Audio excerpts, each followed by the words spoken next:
Adieu les fourmis, je ne vais pas me laisser enquiquiner par des petites bestioles. Moi je vous le dis, l'homme est le plus fort et les autres espèces, on s'en fout.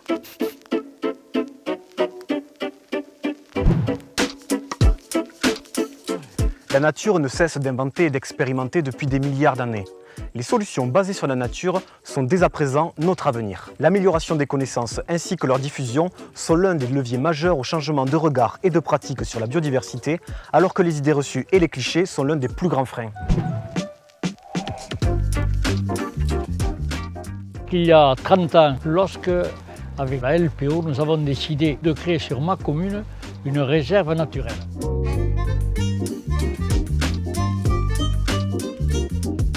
On s'est rencontrés, on a discuté. Nos amis de la LPO sont intervenus, ils nous ont bien accompagnés. Il y avait une nouvelle génération de jeunes chasseurs qui étaient également favorables à cela. Et donc ce qui a permis ce développement. Cette base de loisirs qui existait mais qui a pris une certaine envergure, qui est une des rares bases d'Occitanie, qui reçoit, nous avons le label handicap. Et pour moi, c'est une fierté d'avoir ouvert pour ce monde-là toutes les activités et cette fréquentation de la base. La biodiversité, je vous disais, par le passé, synonyme de défense, de ceci, de cela, des restrictions, pas du tout. On peut vivre en commun, ensemble, et je pense qu'à ce jour, on a réussi cet exploit, je dirais, de faire comprendre aux gens l'intérêt qu'il y a, ce qui est maintenant à la mode, mais il y a 30 ans en arrière, ça n'était pas du tout. Et je suis fier qu'on ait fait ce qu'on a réalisé, j'en suis fier. Mieux connaître et mieux comprendre, c'est aussi mieux agir individuellement et collectivement. Il faut favoriser la reconnexion avec la nature afin que le plus grand nombre joue un rôle en devenant de véritables sentinelles pour la biodiversité. En Occitanie, il existe 135 associations de protection de la nature agréées qui jouent ce rôle de passeurs de connaissances. Parmi ces associations, 57 sont même habilitées à siéger dans des instances environnementales représentatives.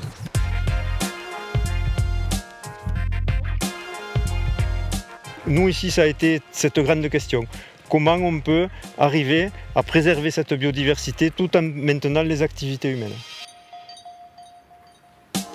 Il y a deux types de biodiversité. La biodiversité flore, faunistique, etc. Et puis une biodiversité spécifique aux zones humides par rapport à cette tête de bassin versant. Et là, on est dans un exemple de tourbière qui a une spécificité d'espèce patrimoniale à haute valeur.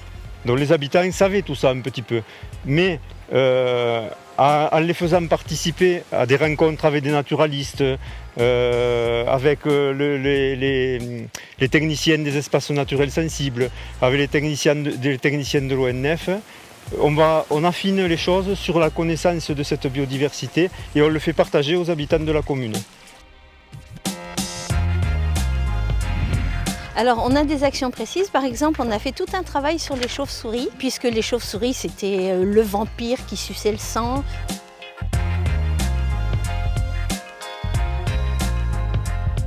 Et on a travaillé avec les enfants qui ont trouvé tout intérêt justement à ces petites bestioles. Et par exemple, on a fait des ateliers de fabrication d'abris à chauves-souris qu'on a disséminés dans le village. Et régulièrement, on va faire le tour de ces chiroptères pour voir si elles sont habitées ou pas. Et c'est sur chaque maison des enfants qui les ont construites.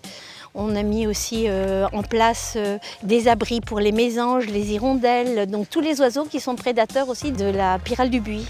On avait un gros souci de moustiques, on en a beaucoup moins parce que ces petites bestioles, eh bien, elles mangent les moustiques. Donc ça, c'est bien parce que ça ne nous coûte rien et en même temps, c'est très efficace.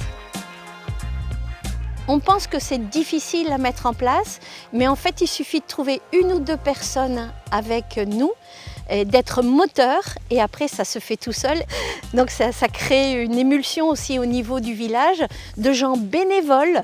Ça ne coûte rien à la commune et ça transforme beaucoup les choses.